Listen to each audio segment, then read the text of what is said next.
할렐루야. 네, 수요예배 나오신 여러분들 환영하고 축복합니다. 자, 우리 좌우의 분들과 또 이렇게 한번 인사하시죠. 주님의 평화가 넘치시기 바랍니다. 주님의 평화가 넘치시기 바랍니다. 네. 자, 우리 마가복음 12장에서는 지난 수요일에도 예수님을 지극히 싫어하고 미워하는 자들이 예수님을 시험하고 예수님을 넘어뜨리려고 와서 질문하는 것을 우리가 살펴보았습니다. 지난 수요일에는 바리새인들과 헤롯 당원들이 서로 정치적 견해가 다르지만 그들은 예수님을 싫어하는 일에는 의기투합해서 예수님을 넘어뜨리기 위해서 그들은 세금의 문제를 가지고 예수님께 질문했습니다. 선한 선생님, 가이사에게 세금을 바치는 것이 옳으니까 그러니까? 가이사는 누굽니까? 로마의 황제입니다. 그들을 통치하고 다스리는 억압하는 그 로마의 황제에게 세금 내는 것이 과연 지당한 일이냐 하는 것입니다. 예수님은 그것이 이미 함정임을 알고 있었습니다. 로마 황제에게 세금을 내라고 그러면 내국나라고 할 것이고 내지 말라고 하면 로마의 반역자라고 할 것입니다. 결국 예수님은 데나리온 하나를 달라고 그러고 말씀하십니다. 이 데나리온에 누구의 형상과 초상화가 있느냐? 가이사입니다. 그랬더니 예수님 말씀하시기를 가이사의 것은 가이사에게, 하나님의 것은 하나님께 드리라고 아주 명대답을 하십니다. 그래서 그들은 너무 놀랍게 여기고 더 이상 질문하지 못하고 돌아갔습니다. 자, 그런데 오늘 사두개인들이 와서 예수님을 또 시험해서 질문합니다. 이것은 부활에 관한 논쟁에 관한 글이죠. 자, 우리 18절 말씀을 한번 읽어볼까요? 18절입니다. 시작. 부활이 없다 하는 사두개인들이 예수께 와서 물어 이르되, 사실 그들은 부활을 인정하지 않는 자. 오늘 성경에도 보니까 부활이 없다 하는 사두개인들이, 바리새인들은 부활을 인정합니다. 내세도 인정합니다. 그런데 이 사두개인들은 부활을 인정하지 않습니다. 그들은 내세도 없습니다. 종말도 없습니다. 천사도 없고 영도 없습니다. 그들은 오직 현실만 믿습니다. 현실만, 현세만 믿어요. 그들은 성경도 모세 오경만 믿습니다. 이게 현실주의자들이에요. 죽음 후에는 우리는 모른다. 죽음은 없다. 죽음 후에 세계는 없다. 이 세상이 끝이다. 그러니까 그들은 이 세상에서 출세하고 권력을 잡고 잘 먹고 잘 사는 것을 추구하는 자들이 바로 이 사두개인들입니다. 그런데 놀랍게도 사두개인들은 이 제사장 계열의 후손들이에요. 다윗 시대 사독이란 제사장이 있었는데 그 제사장의 후손들이 바로 이 사두개파들이에요. 그들은 인구의 수는 바리새파에 비하면 10분의 1밖에 안 되지만 상당한 권력자들입니다. 요직에는 사두개인들이 늘 차지하고 있다는 것입니다. 그런데 그들은 부활을 믿지 않는 그런 자들이었습니다. 자, 그들이 이제 예수님께 아주 곤란한 문제를 가지고 와 질문하고 있습니다. 자, 우리 오늘 19절부터 22절까지 19절부터 23절까지 좀 길지만 한번 같이 읽어보죠. 시작. 선생님이여, 모세가 우리에게 써주기를 어떤 사람의 형이 자식이 없이 아내를 두고 죽으면 그 동생이 그 아내를 취하여 형을 위하여 상속자를 세울지니라 하였나이다. 7형제가 있었는데 마지가 아내를 취하였다가 상속자가 없이 죽고, 둘째도 그 여자를 취하였다가 상속자가 없이 죽고, 셋째도 그렇게 하여 7이 다 상속자가 없었고 최후의 여자도 죽었나이다. 7 다 그를 아내로 취하였으니 부할 때 곧 그들이 살아날 때에 그 중에 누구의 아내가 되리이까? 아멘. 자, 그들은 먼저 모세의 율법을 끄집어냅니다. 그것은 출애굽기 25장에 소개되는 내용입니다.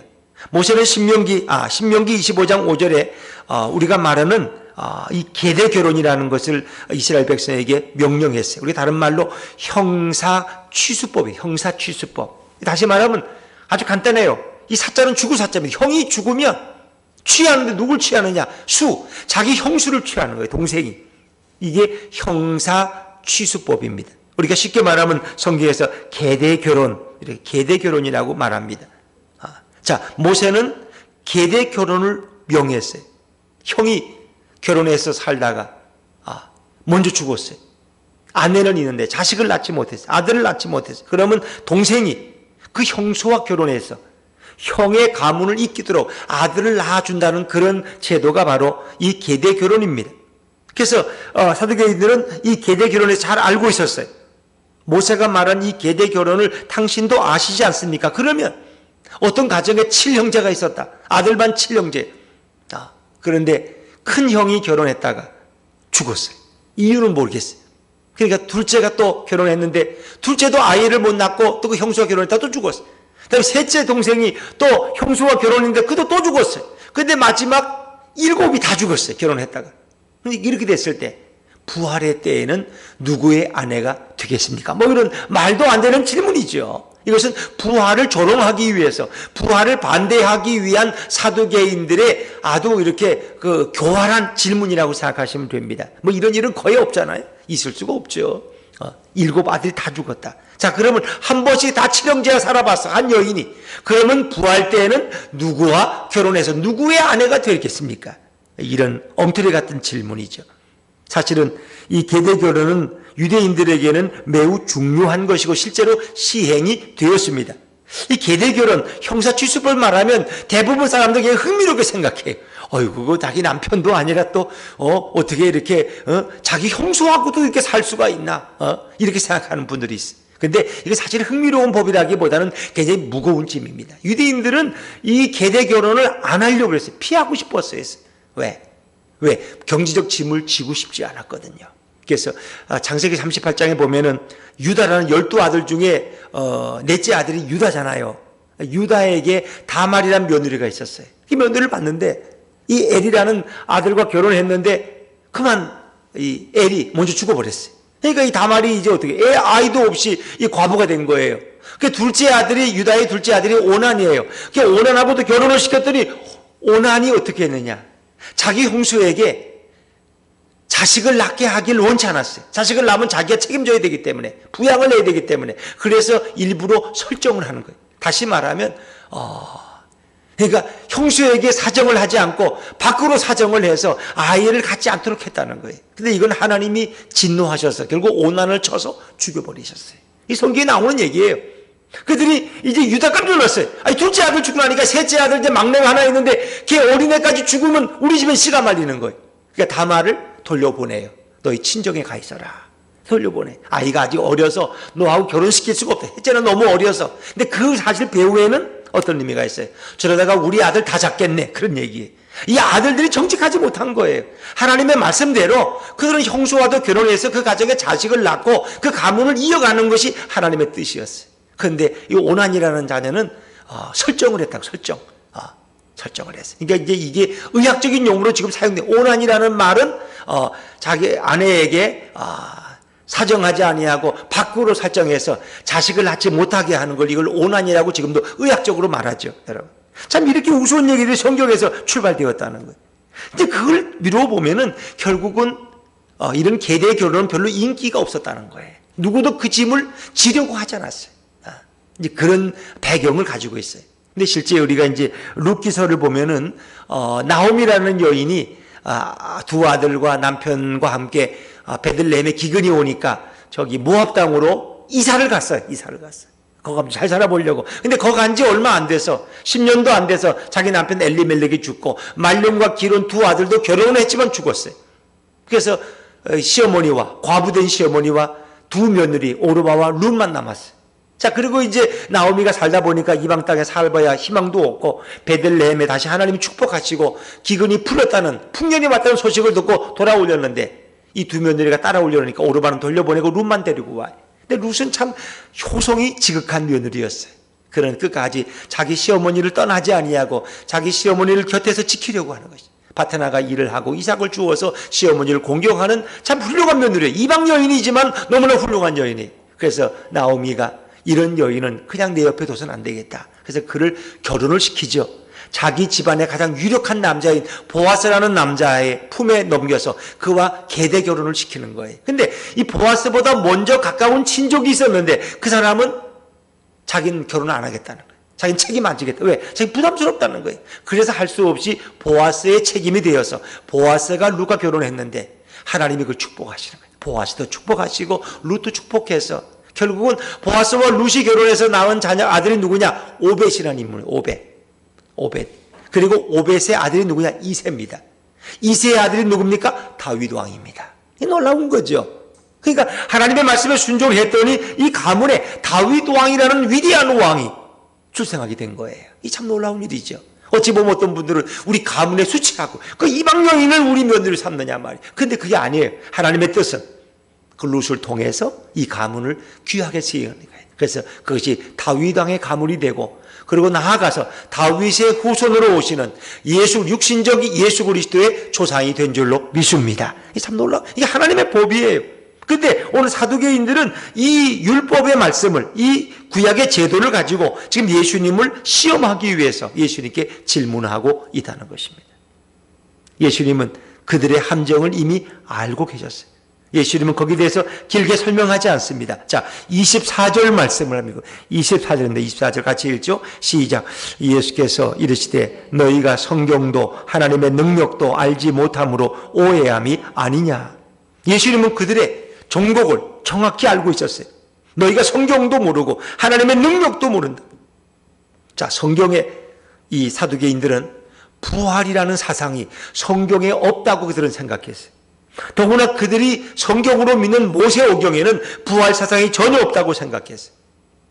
그것이 그들의 성경을 제대로 알지 못했던 것이라고 예수님은 먼저 지적합니다. 그들은 성경을 잘 몰랐다는 것입니다. 모세오경 안에도 얼마든지 많은 부활에 관한 그런 예언들, 그런 말씀들이 이미 소개되어 있다는 것입니다. 그러나 그들은 그것을 잘 몰랐어요.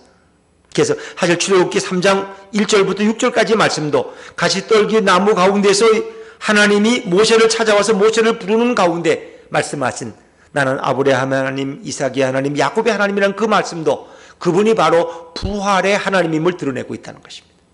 성경에는 그 아주 구체적인 부인할 수 없는 부활의 사상은 수도 없이 많습니다. 그냥 대표적으로 몇 가지를 소개하면 욥기 19장 25절에 보면 욥이 이렇게 고백합니다. 내 가죽이 벗김을 당한 뒤에도 내가 육체 밖에서 하나님을 보리라. 내 가죽이 벗김당하는 건 내가 육신적으로 죽는 거예요. 근데 내가 육체 밖에서 하나님을 본다는 건 그의 영이 살아있다는 것입니다. 부활은 물론 궁극적으로 마지막 때에는 육체도 부활하지만 우리 육체는 땅에 묻히지만 우리의 영혼이 죽지 않고 영혼이 사는 것입니다. 이거 부활인 것입니다. 그러다가 이제 온 나라가 온 세계가 완성되어질 때, 새하늘과 새 땅이 이루어질 때 죽었던 우리 육체도 회복되어서 우리는 불멸의 몸을 갖게 되는 것입니다. 우리 영은 죽지 않고 살아있는 것입니다. 그 사람이 죽는다 표현이 있죠. 그 사람의 숨이 끊어졌다. 그리고 그의 몸이 상하고 흙으로 돌아간다. 그러나 그의 영은 그를 떠나가는 거예요. 영은 누구의 품에? 하나님의 품으로 돌아가는 거예요. 영은 살아 존재하는 거예요. 그리고 마지막 때에 그 육체도 불멸의 몸으로 변화되어서 함께 새하늘과 새 땅에 참여하는 것이 바로 성경이 말씀하는 종말적인 사상이죠. 자, 욥은 내가 육체 밖에서 하나님을 보리라고 그런 부활 사상에 대한 고백을 가지고 있었다는 거죠. 이사야 26장 9절을 보니까 주의 죽은 자들은 살아나고, 부활의 고백이죠. 그들의 시체들은 일어나리다. 시체가 어떻게 일어날 수 있어요? 티끌에 누운 자들과 너희는 깨어 노래하라. 땅에 죽은 자들을 내놓으라. 결국은 티끌로 돌아간 누워있는 자들이 다시 깨어 노래하고 죽은 자들은 다시 살아나는 부활의 사상을 이사야 26장은 구체적으로 말씀하고 있죠. 다니엘 12장 2절에 보니까 땅의 티끌 가운데서 자는 자 중에서 많은 사람이 깨어나 영생을 받는 자도 있겠고 수치를 당하여서 영원히 부끄러움을 당할 자도 있을 것이며, 그러니까 다시 말하면 부활의 생명의 부활도 있고 멸망의 부활도 있음을 다니엘 12장 2절은 이미 증거하고 있는 것입니다. 성경 속에서도 부활에 관한 사상은 수도 없이 많이 있는데 사두개인들은 그 성경을 모르기 때문에, 바로 이해하지 못했기 때문에 엉뚱한 소리를 하는 것입니다. 또한 성경에는 부활시키시는 하나님의 생명의 능력에 대한 많은 내용들이 있습니다. 그래서 오늘 24절에 하나님의 능력도 알지 못함으로 오해함이 아니냐. 그는 하나님의 능력을 몰라요. 자, 하나님은 어떤 분입니까? 천지를 창조하신 하나님이십니다. 창세기 1장 1절은 여러분 다 아시겠죠? 같이 한번 읽어볼까요? 시작. 태초에 하나님이 천지를 창조하시니라. 다른 거 몰라도 이건 다 아셔야 돼요. 창세기 1장 1절. 태초에 하나님이 천지를 창조하시니라. 여러분, 하나님이 천지를 창조할 때 유에서 유를 만드는 것이 아니라 아무것도 없는 무에서 유를 만들어내는, 무에서 생명을 만들어내는 거예요. 그러니까 하나님은 창조의 능력을 가지신 분이에요. 아무것도 없는 데서 모든 우주를 만드시고 인간을 흙으로 빚어 만드시고 그 코에 생기를 불어넣으셔서 그가 생명이 되게 하셨다. 다시 말하면 아무것도 없는 무에서 하나님은 생명을 창조하시고 생명을 불어넣으시는 전능하신 하나님이라는 거예요. 이 자체가 바로 능력과 창조의 하나님임을 고백하고 있는 거죠. 여러분, 에스겔 37장 1절 같은 데도 놀라운 에스겔 선지자 예언이 있잖아요. 이스라엘 백성들이 다 마른 뼈들처럼 거의 죽어있는 에스겔 골짜기에 와서 결국 뭐예요? 선지자가 거기 와서 생기를 불어넣었더니 그 마른 뼈들이 힘줄이 생기고 살이 오르고 또 가죽이 덮이고 거기에 생기가 들어가니 큰 군대가 되었다. 이것도 하나의 부활의 사상을 우리에게 증거하고 있는 거예요. 그러니까 마른 뼈들을 통해서 큰 살아있는 군대를 만들 수 있는 그 전능하신 창조의 능력이 우리 하나님께는 있는 줄로 믿습니다. 이걸 얘기하고 있는 거예요. 실제 이 땅에 오신 하나님이신 성자 하나님 예수님도 어떻습니까? 죽은 나사로를 살리셨습니다. 그분이 능력의 하나님임을 곧 말씀하고 있는 겁니다. 그는 또 나인성의 한 과부의 외아들이 죽어서 상녀에 실려서 장사진에 가는 곳에 상녀를 멈추게 하시고 그를 일으켰습니다. 젊은이여 일어나라 그랬더니 그가 일어났어요. 또 회당장 야이로의 딸이 죽어서 이 곡을 하고 있는 그 장송 곡을 하고 있는데 예수님이 들어가셔서 그를 일으키셨어요. 이 딸을 일으키고 음식을 주어서 먹게 하신 예수님 자신이 죽은 자들을 일으키신 나사로를 살리시는 거예요. 그리고 예수님 자신이 십자가에서 인성을 가지고 오신 그분이 십자가에 죽으셨지만 그분이 3일 만에 부활하심으로 하나님 보좌의 우편에 다시 돌아가시는 이것을 통해서 바로 그분이 능력의 하나님이고 창조주 생명의 하나님임을 우리가 말씀하고 있죠. 성경엔 그만큼 아니에요. 창세기 18장에 보니까 아브라함은 어떻게 했어요? 어찌 보면 이미 자식을 포기했어요. 왜? 내 나이가 너무 많고 내가 이 100세가 되었고 내 부인 사라가 90세야. 근데 어떻게 내가 자식을 낳아? 75세에 하나님의 부름을 받을 때 내게 자식을 주어서 그 자식의 숫자가 하늘의 별처럼 바닷가의 모리나처럼 번성한다고 약속은 주었지만 그 약속이 이루어지질 않았다는 거예요. 하갈에게서 난 이스마엘은 너의 정통 아들이 아니야. 그건 하녀에게서 난 아들이야. 그건 아니야. 내가 너에게 진정한 자식을, 정통 자식을 줄 것이다. 근데 안 주셨어. 아브라함은 포기했어요. 그런데 하나님이 그를 찾아오셔서 말씀. 내년 이맘때쯤에 너희 집에 자녀가 있을 것이다.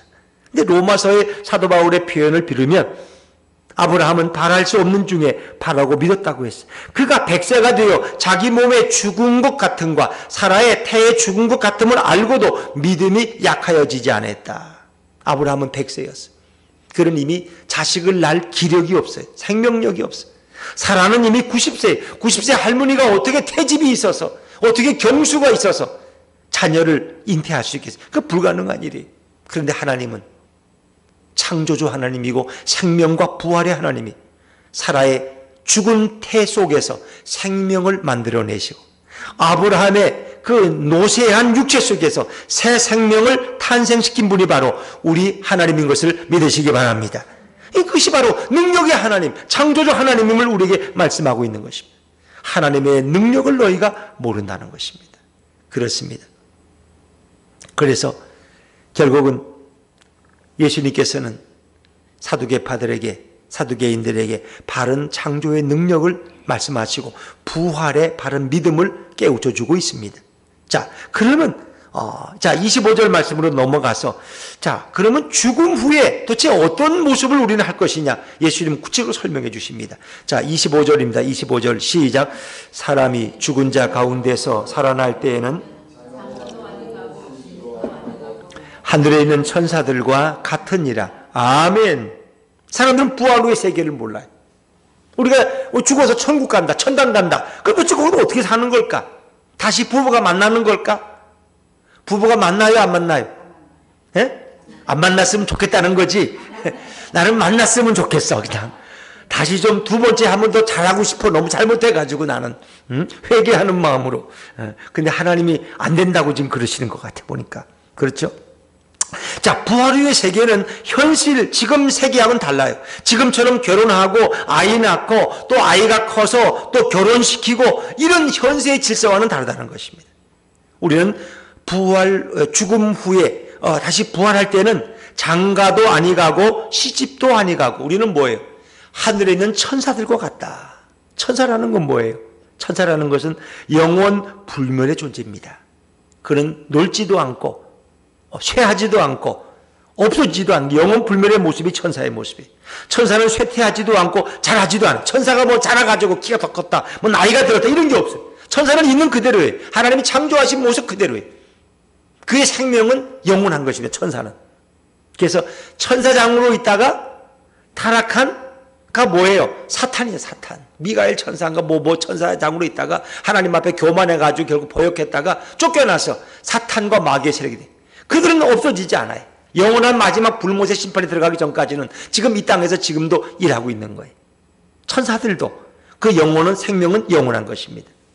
그래서 모든 인간의 생명이 갖는 결함에서 자유로워지는 상태. 우리는 생명이 있다. 화초들도 생명이 있는데 이게 자라기도 하지만 때가 되면 노쇠해서 죽기도 해요. 나무도 그렇고 나무도 고목나무는 죽어요. 사람도 마찬가지예요. 나이가 들면 얼굴이 쭈글쭈글해지고 기력이 쇠하고 마지막 숨이 거칠어지고 잘 걷지도 못하고 결국은 소화를 못 시켜서 결국은 돌아가셔요. 그런데 죽은 후에 부활한 사람의 모습은 이런 모든 것을 초월해서 마치 천사의 모습과 같다는 것입니다. 그래서 너희는 오해하지 말라는 것입니다. 그러면서 오늘 예수님은 가장 결론적인 말씀을 하시는데 하나님은 죽은 자의 하나님이 아니라 산 자의 하나님이라. 여러분 이걸 이제 주목하셔야 돼요. 자, 우리 26절 말씀을 한번 읽어볼까요? 26절인데 26절 시작.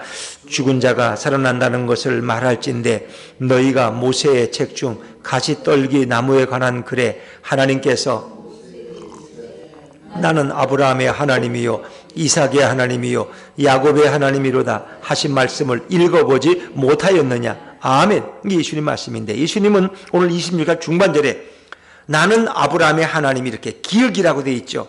그 기억이라는 숫자 밑을 기억을 찾아보면 뭘로 되어 있어요? 기억은 출애굽기 3장 6절이죠. 그러니까 출애굽기 3장 1절부터 6절까지는 모세의 소명기사입니다.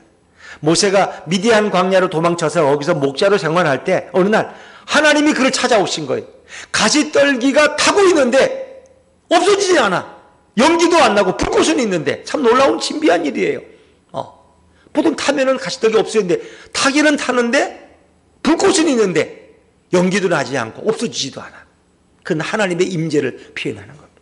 하나님이 모세를 찾아오셨어요. 그리고 하나님은 당신을 소개하시는데 이 에고 에이미, I am who I am, 나는 나다 이런 표현이에요. 예수님도 나는 선한 목자다. 나는 생명의 떡이다. 이런 말씀 많이 하시죠. 그게 하나님의 자신을 소개하는 방법입니다. 우리는 이것을 헬라어로 에고 에이미, 또 영어로는 I am who I am이라 합니다. 오늘 하나님은 나는 아브라함의 하나님이다. 나는 야곱의 하나님이다. 나는 이삭의 하나님이다. 이 나는 뭐뭐라는 표현은 오직 하나님만이 사용하시는 표현이고 그리고 이 땅에 오신 하나님이신 예수님이 이 표현을 그대로 사용하셨습니다. 자, 오늘 하나님은 나는 아브라함의 하나님, 이삭의 하나님, 야곱의 하나님이로다 라고 말씀하십니다. 여기서 우리가 주목할 것이 있어요. 자, 오늘 이 하나님의 말씀에 보면은 하나님은 과거에 나는 아브라함의 하나님이었다라고 말하지 않습니다. 나는 이삭의 하나님이었다고 과거 시제로 말하지 않고 현재의 시제로 말합니다. 나는 지금 아브라함의 하나님이다. 나는 지금 이삭의 하나님이다. 나는 지금 야곱의 하나님이다. 지금 누구에게 말씀하시는 거예요? 이 얘기는 출애굽기 3장 6절에 보면 하나님이 누구에게 말씀하시는 거예요? 모세에게. 그러면 모세에게 지금 하나님은 나는 아브라함의 하나님이다 그러는데 모세와 아브라함은 동시대 사람이에요? 아브라함이 그 위에 몇백 년 위의 사람이죠. 이삭도 야곱도 다 모세와는 같은 시대가 아니에요. 모세는 상상도 없으면 조상들이에요. 그러면 지금 모세에게 말씀하시면서 내가 아브라함의 하나님, 이삭의 하나님, 야곱의 하나님이라고 자신을 밝힌다는 것은 지금 아브라함이 살아있고 이삭이 살아있고 야곱이 살아있다는 것을 말씀하고 있는 거예요. 아브라함은 죽은 게 아니에요. 지금 살아있어요. 몇백 년 전의 사람이지만 지금도 그는 살아서 나와 교제하고 있다는 걸 하나님이 말씀하시는 거예요. 그래서 이 구절이 산자의 하나님, 살아계신 하나님을 표현하는 구절이라는 거예요. 우리가. 나는 과거에 죽은 아브라함의 하나님이라고. 그러니까 하나님은 죽은 자를 자기를 표현하는데 사용하시는 법이 없어요. 반드시 하나님은 지금 나와 생명으로 교제하고 있는 자들을 주로 표현하십니다. 하나님. 그래서 하나님 지금 아브라함의 하나님, 이삭의 하나님, 야곱의 하나님이라는 말씀은 지금도 나는 살아있는 아브라함과 생명으로 교제하고 있고 살아있는 이삭과 야곱과 생명으로 교제하고 있다는 것을 말씀하고 있는 거예요. 이게 중요한 포인트예요. 이걸 모르시면 이 본문을 아무리 봐도 이해가 안 됩니다. 결국 족장들은 부활의 영광에 동참해 있다는 것입니다. 물론 아브라함이 이삭 야곱은 다 막벨라 굴에 뭐 다 장사 지냈어요. 후손들에 의해서. 그러나 그들의 영혼은 지금 살아있고 하나님과 영적으로 교제하고 있다는 거예요. 그래서 하나님은 우리에게 부활과 생명의 하나님이시라는 거예요. 여러분, 이걸 가리키고 있는 거예요. 그래서 오늘 이 본문은 하나님이 부활의 하나님이시고 그리고 모든 하나님을 믿던 사람들은 다시 부활한다는 것을 말씀하고 있는 것을 예수님이 그 말씀을 그대로 인용해서 지금 설명하고 있는 거예요. 그래서 27절에 결론의 말씀이 무엇입니까? 자, 예수님의 결론 같이 읽죠. 시작. 하나님은 죽은 자의 하나님이 아니요 산 자의 하나님이시라. 너희가 크게 오해하였도다 하시니라. 그렇죠. 그렇습니다. 예를 들면 뭐 우리 집안에 여러분의 집안에도 아마 돌아가신 분은 저도 뭐 7남매인데 형제 중에 죽은 분은 없어요. 여러분도 아마 자녀들 중에 돌아가신 분들이 아마 없을 거예요. 그래서 제가 편하게 이제 얘기할 수 있는 거예요. 만약에 지금 선생님은 저 누구 아빠세요? 그러면 나는 지금 우리 집에 있는 우리 집에 뭐 저희 아들로 이름 치면 철수의 아빠입니다. 이렇게 말해요. 지금 철수는 살아있는 아이예요. 근데 과거에 우리 집안에 내가 먼저 낳은 아들이 만약에 죽었다. 그럼 나는 그 죽은 경수의 아버지입니다. 이렇게 말하는 사람은 없습니다. 죽은 아들의 아버지라고 말하는 사람은 없어요. 지금 살아있는 아들의 아버지로 자신을 소개합니다. 하나님도 마찬가지. 이미 과거에 육적으로 죽었던 그들이 부활하지 못하고 죽었다면 죽은 아브라함의 하나님이라고 자신을 말하면 자신도 죽어있는 하나님이 되는 거예요.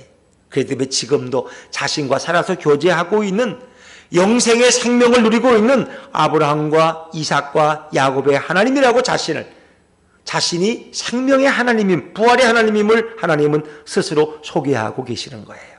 그렇습니다. 우리가 믿는 하나님은 죽은 자의 하나님이 아니라 살은 자의 하나님이고 살아계신 하나님이시고 살아계신 예수님이신 것을 믿으시기 바랍니다. 그래서 우리가 부활신앙으로 무장하는 것은 매우 이 사실 말씀은 사두개인들이 예수님을 함정에 빠뜨리려는 이야기로 시작되었지만 오늘 우리들에게 줄 메시지는 바로 하나님은 살아계신 하나님이시고 부활시키시는 능력의 주님이심을 우리에게 증거하고 있습니다. 정말 부활신앙으로 우리가 무장할 수 있다면 예수님이 부활의 첫 열매가 되셨다면 그 다음 열매들도 다 부활할 것이다. 그 다음 누구예요? 예수를 믿고 예수님처럼 예수가 님이 죽었다가 부활한 것처럼 예수를 믿는 자들도 다 죽음에서 부활할 것을 예수님 말씀하셨고 오늘 우리들에게도 그것은 해당되고 있는 것입니다. 내가 오늘도 부활신앙으로 살아가고 부활신앙으로 무장한다면 무엇이 두려울까? 죽어도 살 것이다. 나는 부활이요 생명이니 나를 믿는 자는 죽어도 살겠고 살아서 믿는 자는 영원히 죽지 아니하리라. 할렐루야. 그렇습니다. 그래서 우리는 이 땅의 삶이 영원하지 않습니다. 이 땅의 삶은 아주 짧은 인생입니다. 여러분이 살아봐야 뭐 100세를 넘기기는 그렇게 쉽지 않을 것입니다. 그러나 우리의 천국에서의 삶은 영원한 삶입니다. 여러분 이 땅에서 채 100년도 안 되는 삶에 여러분의 전 소망을 거시겠습니까? 아니면 주님과 함께 하나님이 이 역사에 끝없는 알파와 오메가가 되신 것처럼 그분과 영원히 영생하는 그 놀라운 천국의 축복의 삶을 여러분이 선택하시겠느냐 하는 겁니다. 그게 세상 사람들은 그 영생하시는 하나님을 모르기 때문에 이 땅에만 소망을 두는 거예요. 돈만 벌 수 있다면 하나님이고 뭐고 필요 없어. 돈 벌어야 최고야. 돈 벌어야. 이게 돈이 있어야지 나중에 요양보호도 좀 좋은 데 가지. 이러면서 살아가는 이러다가 요양보원에 가서 그 좋은데 살다가 몇 년을 살면 더 뭐예요? 그 후에는 영원한 지옥에 떨어져서 고통의 불못에 떨어지는데 우리의 소망은 이 땅에서도 열심히 살아가지만 우리는 영원한 하나님 나라의 소망을 두고 살아가는 인생, 그것이 바로 부활신앙을 가진 성도의 삶인 줄로 믿습니다. 오늘 우리에게 그 부활신앙을 주시는 예수님을 찬양하면서 생명의 주님과 함께 걸어가는 우리 모든 하나님의 사람들 되시기를 주의 이름으로 축원합니다. 기도하겠습니다.